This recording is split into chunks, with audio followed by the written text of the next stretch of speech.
Hi again. We're continuing with our second video, which is finishing the slide we were on at the end of the first video.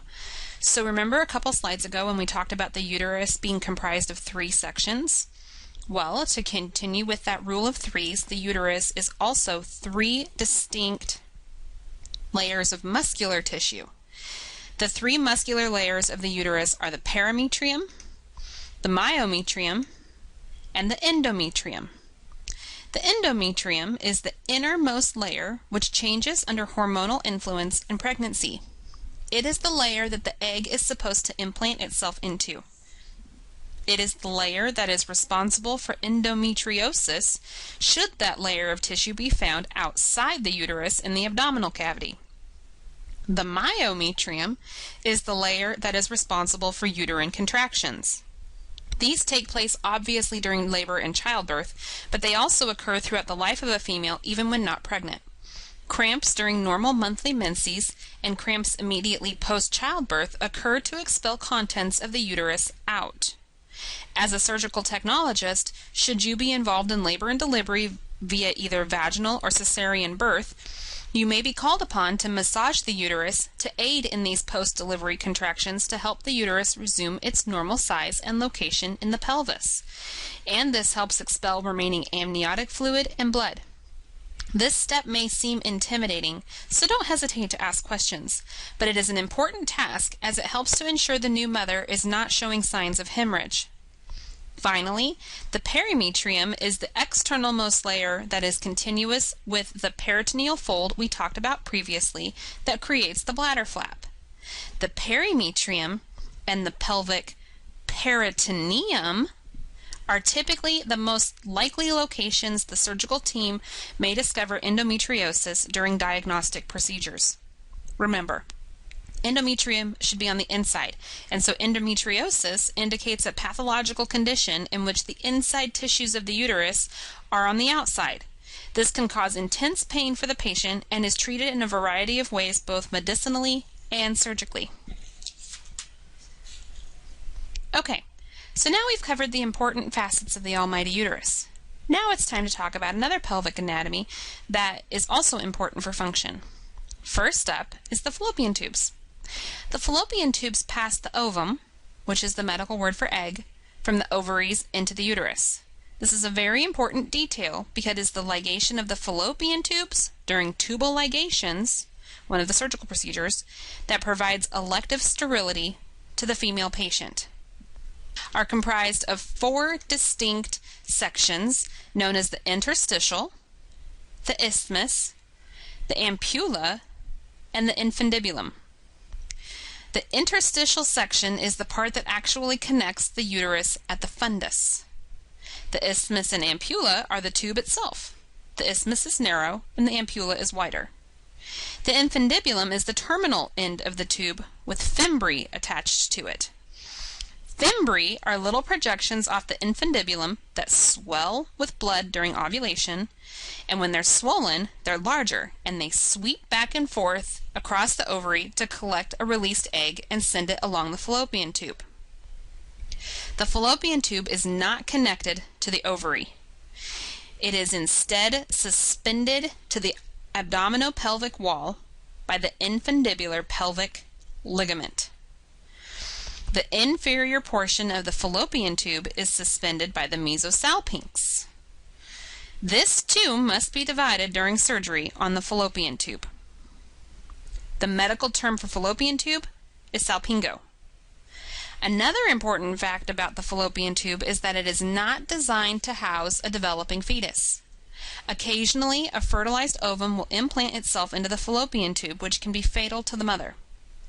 The ovum will continue to grow and develop and eventually rupture the fallopian tube and potentially cause hemorrhaging in the mother.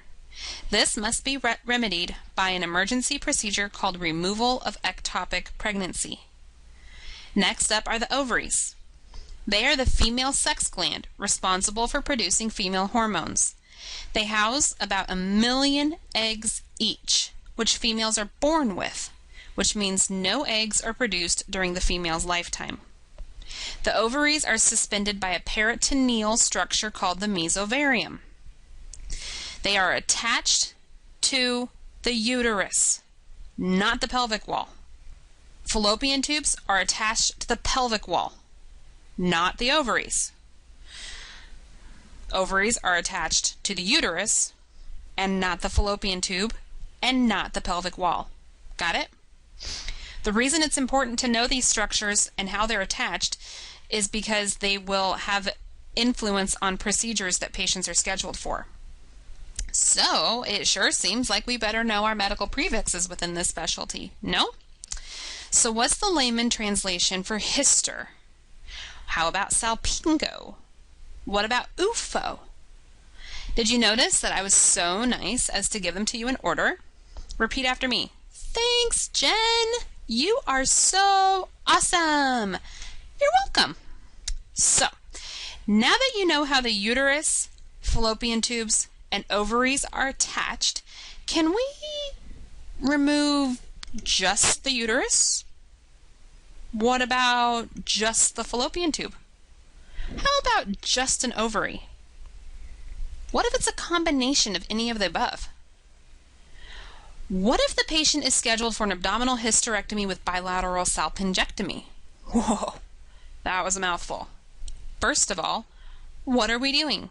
Write it down. Abdominal, hysterectomy, bilateral, salpingectomy. In layman's terms, what does that mean? If you study and learn the anatomy, you'll know what to anticipate for your surgeon. So since you know that the fallopian tube is attached to the pelvic wall by the infundibular ligament, you know that they're going to want to ligate that first before they do anything with the uterus.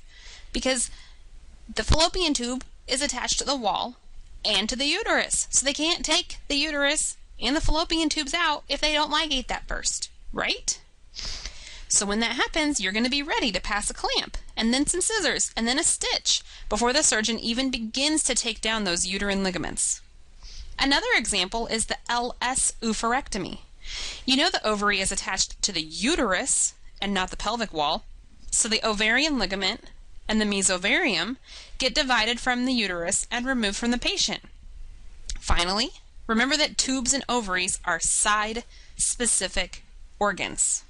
Next up are the anatomical structures that are externally located.